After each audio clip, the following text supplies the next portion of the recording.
Antiguamente, como todas las fiestas judías, era una fiesta agrícola, la fiesta de las primicias, se le entregaba a Dios las primicias, fiesta del verano, por ende de la cosecha. Después con el mismo judaísmo la fue transformando en una fiesta, así como la Pascua, también era la fiesta de los ácimos y de los ácimos y del cordero. Se fue transformando en algo mucho más fuerte, que la Pascua va a pasar a ser la fiesta de la liberación por excelencia, de la esclavitud a la libertad. Lo mismo Shavuot. Pero es el mismo domingo inclusive. No, porque este año no. Este año los judíos están como nosotros en año bisiesto.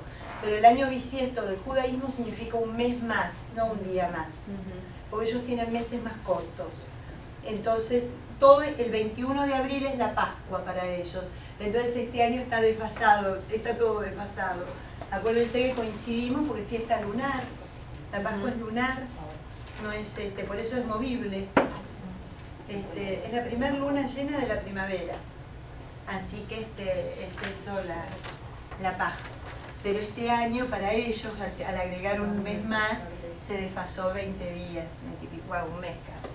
Un mes. ¿Está, Marta? Sí. Pero igual yo les prometo que cuando estemos cerca de Pentecostés, lo que vamos a hacer es, yo les voy a explicar por supuesto todo, pero les voy a contar un poquito más el Pentecostés judío para que tomen, lo vamos a sacar de la misma, para que tengan un bosquejo bien completo de cómo fue mutando la celebración, ¿no? Cómo fue cambiando la fiesta. ¿Qué hora es, chicas? 33. Alfredo todavía está sentado. Perfecto. Alfredo todavía está sentado. Alfredo me da lo que pasa es que no me puedo confiar porque hay veces que se queda y no me avisa. Alfredo es mi time. Tú confía. Ok, confío en él, confío plenamente. Vamos a ver qué pasa en Emaús, pero vamos a ver qué pasa en Emaús y lo vamos a terminar la semana que viene porque esta meditación tiene aproximadamente 1 hora de reflexión, no vamos a llegar y me da mucha pena. Pero no obstante vamos a poder ver qué es lo que va a pasar en la resurrección del Señor en Lucas, que es lo que vamos a ver ahora. Fíjense que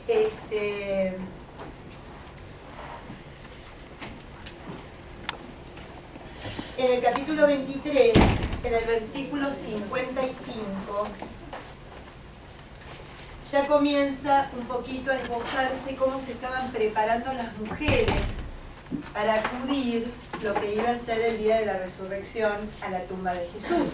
Acuérdense, y esto tenganlo presente, que el sábado para el judío es un día sacratísimo. No se puede hacer absolutamente nada porque se imita el día en que el Señor descansó después de la creación. Entonces el Shabbat es un día donde no está permitida ninguna acción y mucho menos una acción que importe trabajo, ¿no? Que importe alguna actividad. Entonces miren cómo arranca. Vamos en el 54, un poquito más arriba. Era el día de la preparación y estaba por comenzar el sábado, me aclara Lucas, para que yo ya entienda qué es lo que va a pasar, ¿no? Las mujeres que lo habían acompañado desde Galilea fueron detrás para observar el sepulcro y cómo habían puesto el cadáver. Se volvieron, prepararon aromas y ungüentos, pero el sábado guardaron el descanso ordenado por la ley. O sea, dejaron todo preparadito para ir a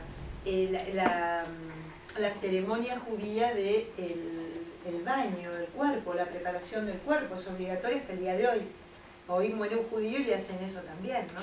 Lo envuelven en una sábana y creo que a Jesús no le habían llegado a hacer eso por una cuestión de apuro porque ya empezaba el sábado. Entonces es para eso que las mujeres preparan el ungüento. El sábado comienza con la caída del sol. El sábado No, comienza el viernes. viernes. Por eso, esto fue el mismo día Del mismo día que que lo murió. bajan de la cruz Claro. y lo...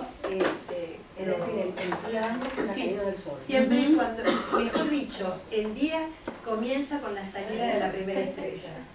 No es con la caída del sol, sino con la salida de la primera estrella. Pero ahí lo bajan Les el digo, viernes. lo digo, claro, por supuesto. Les digo por qué. Porque hay veces que puede salir la estrella estando el sol. Claro. En verano es un día, el judío ortodoxísimo, que lo hace a la coma 000 de segundo, tiene un mapita cronológico en donde cuando empieza el Shabbat. Exacto. ¿Viste? Esa cosa de... Pero si hoy por hoy un judío muere un sábado, no le pueden hacer nada. Nada.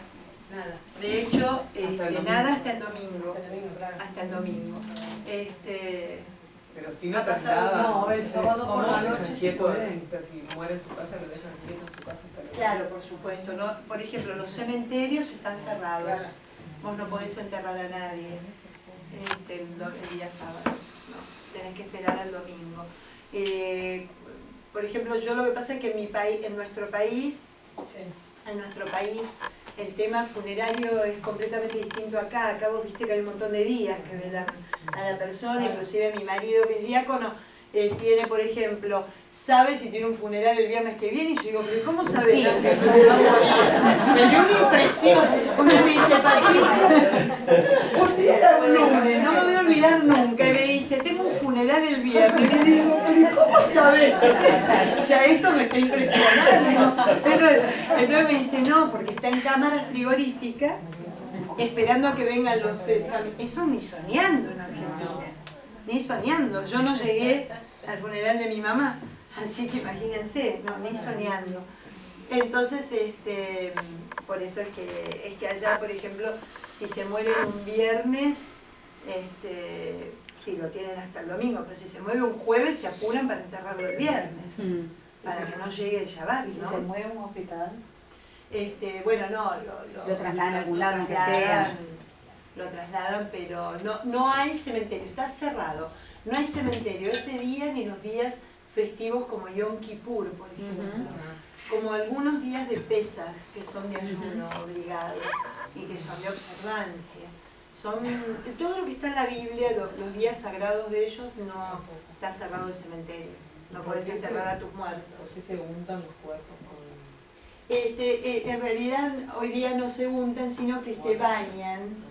La persona cuando muere, acuérdense, el agua, si uno hace un trabajo en las distintas religiones monoteístas, el agua tiene la función de purificación.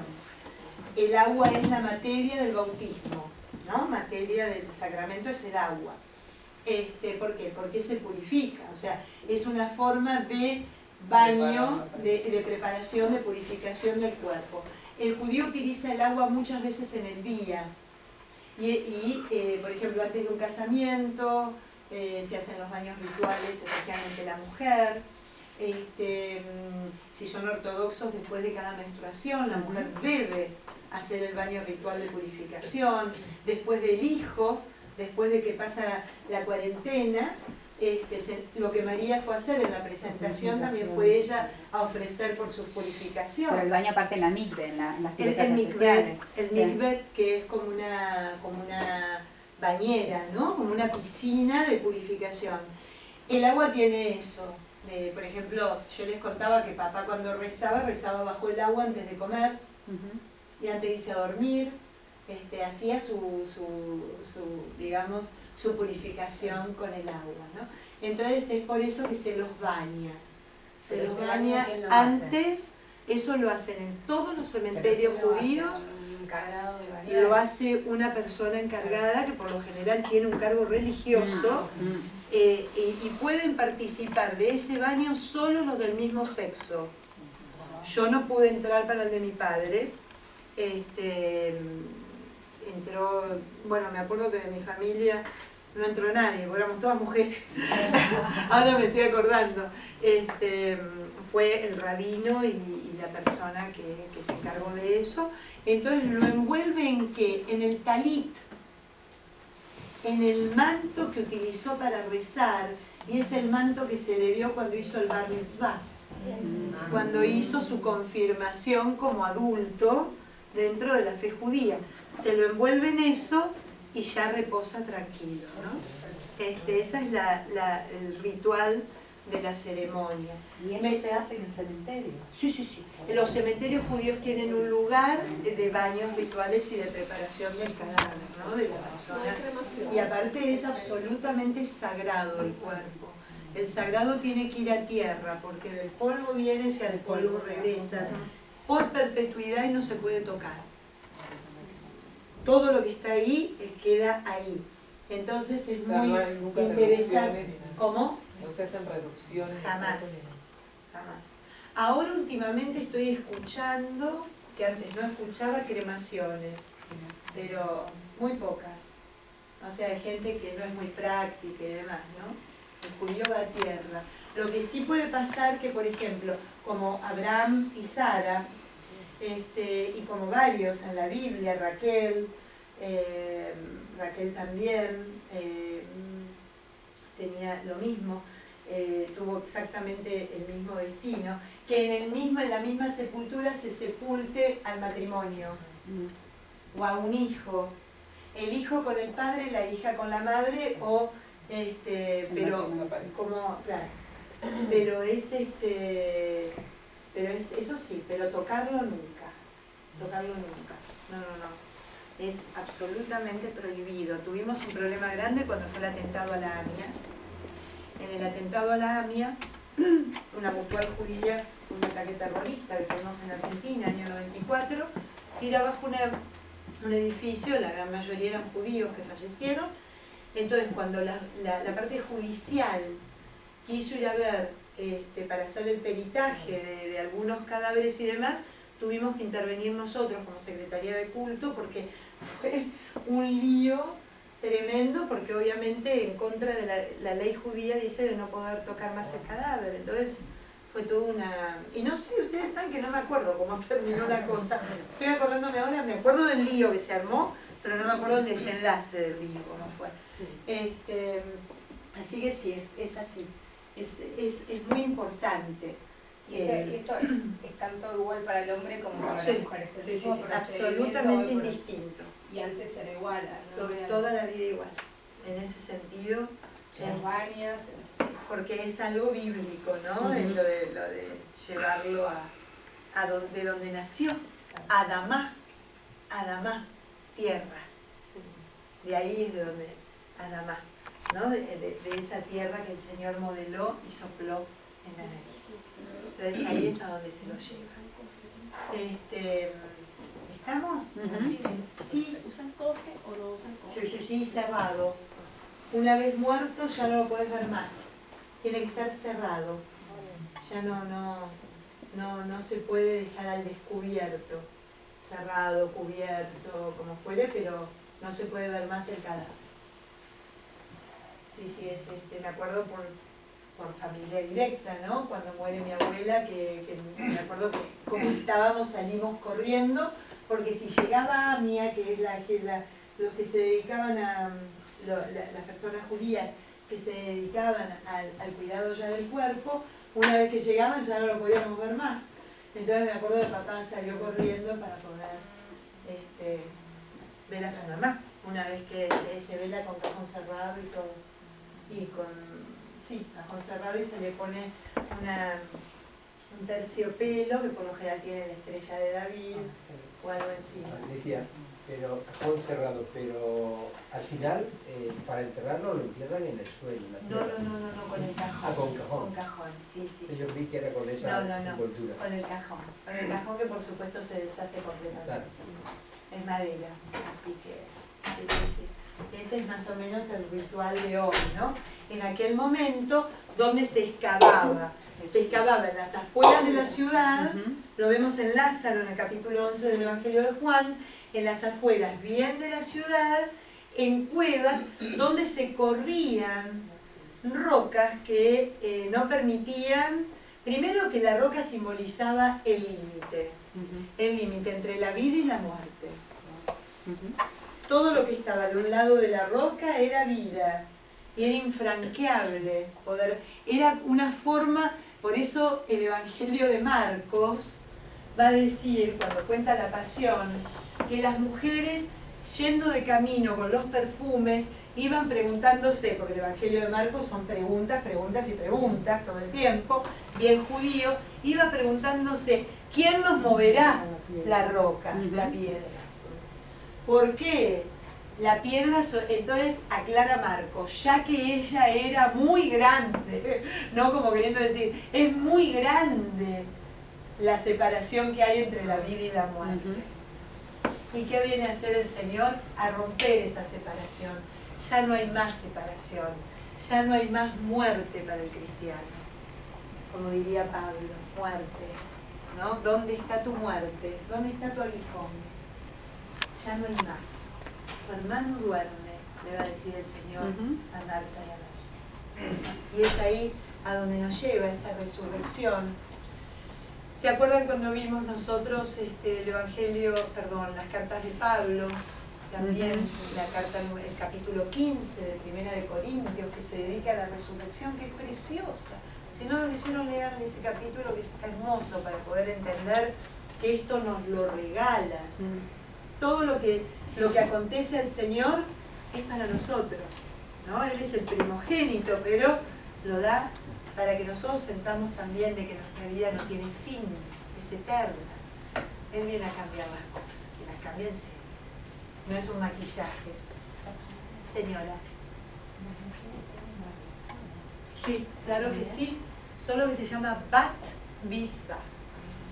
Sí. Y es a los 12 y no a los 13. Es un año antes, porque la mujer se supone que madura antes que el hombre. Entonces, sí, claro. Es muy lindo lo misma de las niñas también. Entonces seguimos un poquito más. El primer día de la semana de madrugada fueron al sepulcro llevando los perfumes preparados. Encontraron corrida la piedra. Ya no estaba el límite. Ya no estaba eso que separaba. El primer signo nos dice, Lucas ya no está, porque ya no hay más. Ya no hay más muerte. Entraron, pero no encontraron el cadáver del Señor Jesús. Estaban desconcertadas por el hecho cuando se le presentaron dos hombres con vestidos brillantes, muy escatológico, muy apocalíptico, el vestido blanco, brillante, muy simbolizando la presencia de Dios, ¿no? Como las mujeres llenas de temor miraban al suelo, ellos le dijeron, miren qué interesante, ¿no? Miraban al suelo, entonces le dijeron, ¿por qué buscan entre los muertos al que está vivo? Y me remite inmediatamente a la parábola de Lázaro, en donde a Lázaro lo encuentra alzando los ojos arriba. ¿No lo encuentra? ¿Se acuerdan?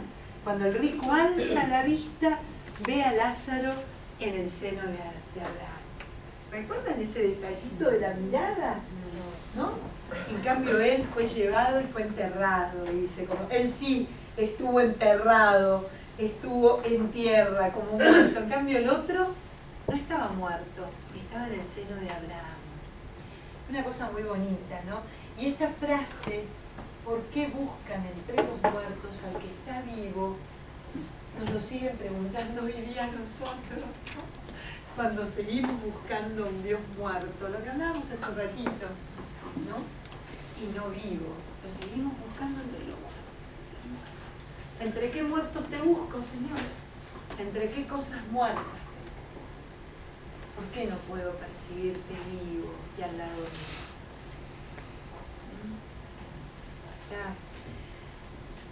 Y bueno, y lo que, para terminar, para que vean la diferencia de otros evangelios, no está aquí, ha resucitado. Recuerden, no tengan esclerocardia.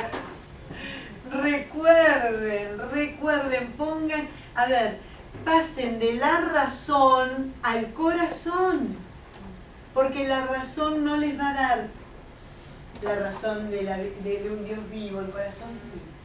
lo mismo que a los discípulos de Maús. Cuando salieron de la razón y pasaron al corazón, lo sintieron arder, pero tuvieron que hacer ese camino. ¿Nos dice eso a nosotros también? Recuerden lo que les dijo cuando todavía estaba en Galilea. El Hijo del Hombre tiene que ser entregado a los pecadores, será crucificado y al tercer día resucitará. Les hace un recuerdo del esclerocardia que se habían olvidado. Ellas entonces recordaron. Y miren quiénes eran. Era María Magdalena, Juana y María de Santiago. Pero no eran solo esas tres, ¿no? Sino que dicen ellas y las demás. En realidad no se saben cuántas mujeres había en ese momento, en el sepulcro vacío. Ellas y las demás se los contaron a los apóstoles, pero ellos tomaron el relato de las mujeres como fantasía y no les creyeron. Acuérdense que la mujer estaba devaluada en el siglo I. Y me río porque acá a Lucas se le escapan dos cosas. Primero, el Evangelio de Lucas es el único lugar donde Jesús tiene discípulas. Sí. ¿No? Las discípulas que estudian a los pies del Maestro. Acuérdense de María y Marta, que las va a visitar, que tiene una relación increíble con ellas. Las mujeres, en el capítulo 8 señala ese detalle de las mujeres que lo acompañaban y que sustentaban su misión y la de los apóstoles. Pero fíjense qué detalle, Lucas nos habla, el Señor no tenía problema, pero los apóstoles eran judíos. Claro, pero por eso, porque Lucas es mucho más open, en griego. Super open, pero muestra la dificultad de la mujer en el mundo semita, que tenía una reputación devaluada, no se le creía, son fantasiosas, están locas, vayan a saber. Y voy a dejarles lo de Maús con esta idea. ¿Qué pasa con estos discípulos de Emaús, como se lo conoce capítulo 24? Los discípulos de Emaús empiezan a caminar al revés y en chancletas, como diría mi marido. Qué difícil, ¿no? Ir para atrás y en chancletas, hagan el intento. Es complicadísimo. ¿Y por qué van para atrás y en chancletas? Porque los discípulos de Maús se encontraban en el centro del sentido religioso judeo y cristiano, que era Jerusalén. Jerusalén había sido el lugar por excelencia de encuentro con Dios. Y ahora es un encuentro con Dios plenísimo, porque en el momento de la crucifixión lo que separaba al hombre de ese Dios misterioso se había rajado de arriba hacia abajo, que era el velo. El velo que velaba, que cubría, que tapaba, en la crucifixión se raja. Porque es un Dios que se da a conocer. Es un Dios que se muestra, se revela y por amor. Entonces, ¿qué hicieron estos? Estos señores no se quedaron, no empezaron a tener la necesidad de permanecer en ese lugar que le daba sentido a su existencia como hombres de fe. Entonces fueron para atrás y se fueron a un lugar del sinsentido. Eso era Emaús. ¿Qué es Emaús? ¿Saben lo que era Emaús? Arqueológicamente hablando, Emaús todavía ni siquiera se lo puede reconocer como aldea, era un caserío que distaba aproximadamente entre 11, 12, 13 kilómetros de Jerusalén y se supone que es el que hoy día está señalado como tal, porque hubieron muchas discusiones entre los arqueólogos de 13 Emaúses que aparecen, hay dos que aparecen en Macabeos aparece uno, pero dista 35 kilómetros de Jerusalén. Y este era un lugarcito muy, muy especial, en donde había terrenos... No me digan, ya lo apagamos. No me di cuenta, jamás dejo el cosito abierto. Perdón, Eran un grupo de terrenitos iguales, que ¿saben para qué servían? Se los entregaba el Imperio Romano a los legionarios cuando se retiraban. Y se querían quedar a vivir en la Tierra Santa. Entonces, ¿qué tenía Emaús? Tenía un caserío lleno de paganos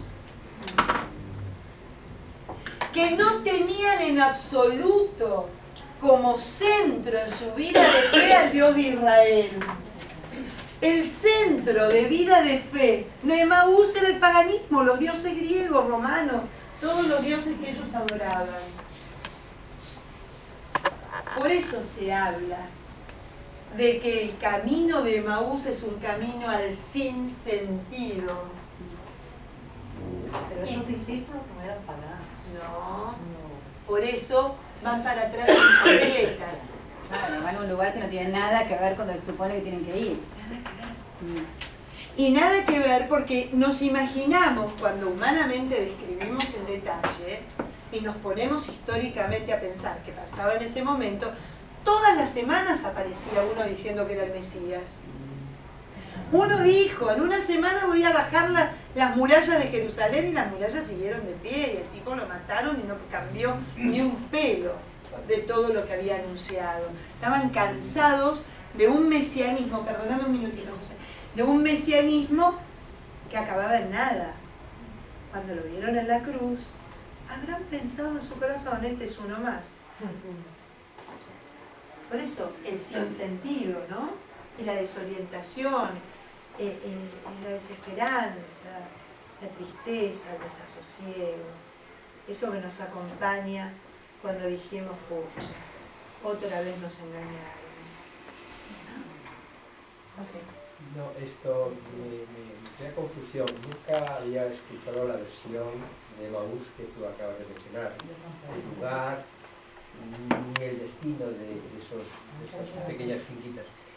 Entonces, ¿a dónde iban? No iban ni a su casa. ¿A dónde iban? No, probablemente. No eran de ahí. No, no eran de ahí, exactamente, ni siquiera eran de ahí. Probablemente a lo mejor seguían camino hacia la Galilea o hacia algún lugar. ¿No? Por eso es por el camino, ¿no? De Emaús. Pero es interesante esto. Es muy interesante, porque fíjense lo que les pasa a estos señores. Los invito a que miren esto y vemos el camino la semana que viene y con esto terminamos.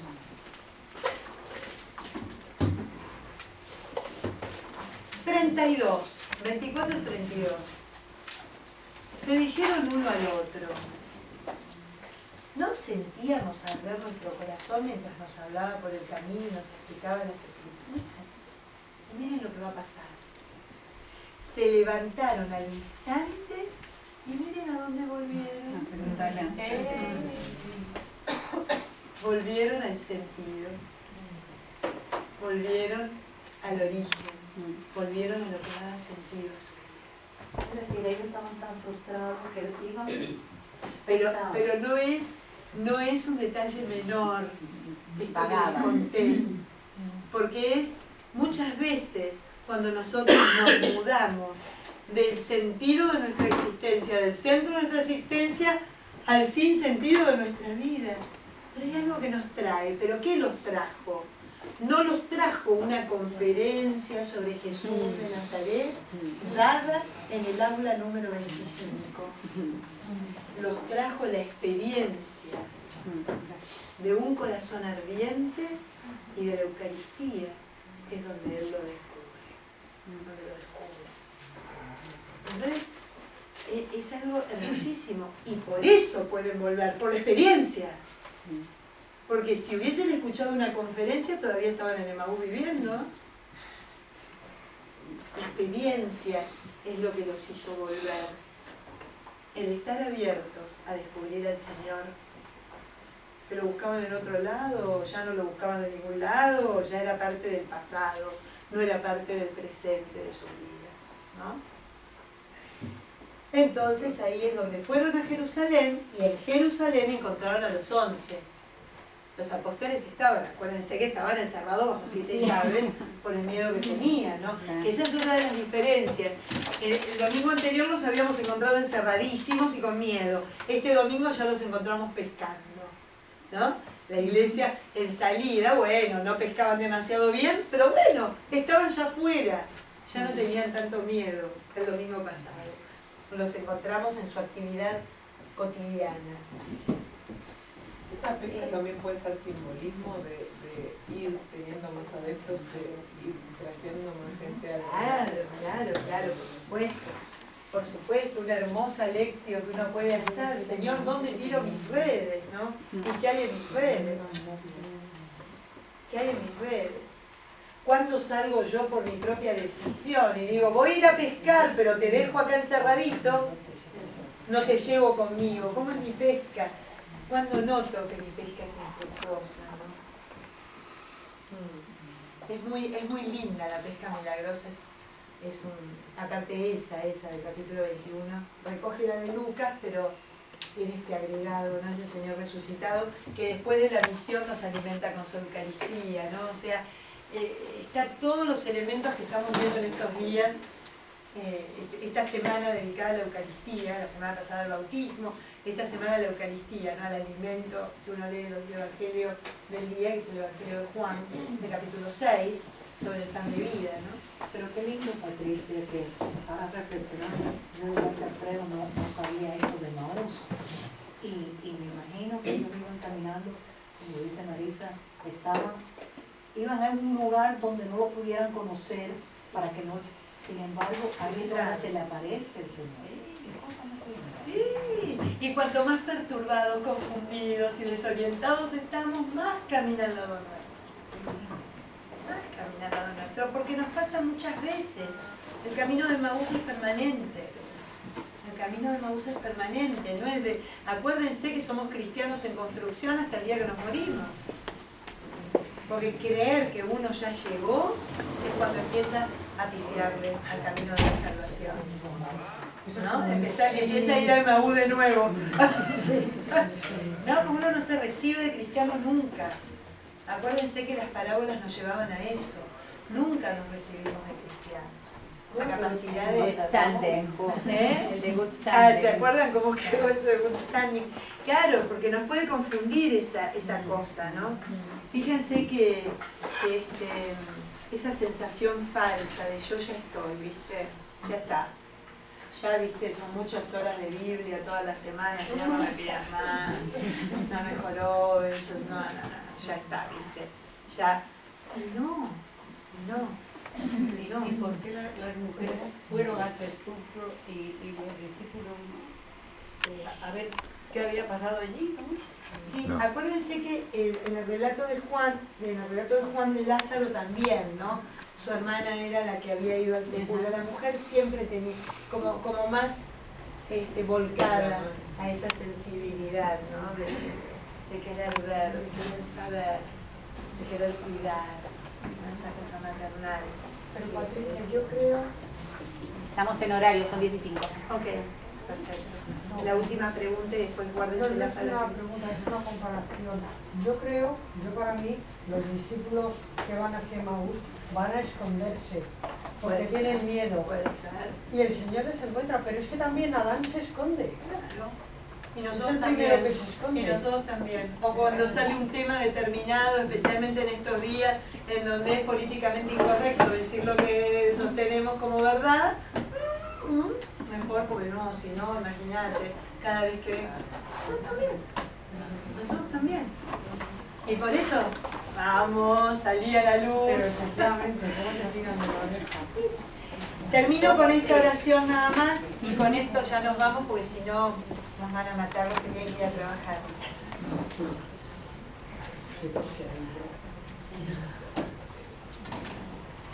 Quédate con nosotros, Señor, porque se hace tarde y el día se acaba. En el nombre del Padre, del Hijo y del Espíritu Santo. Amén. Bueno,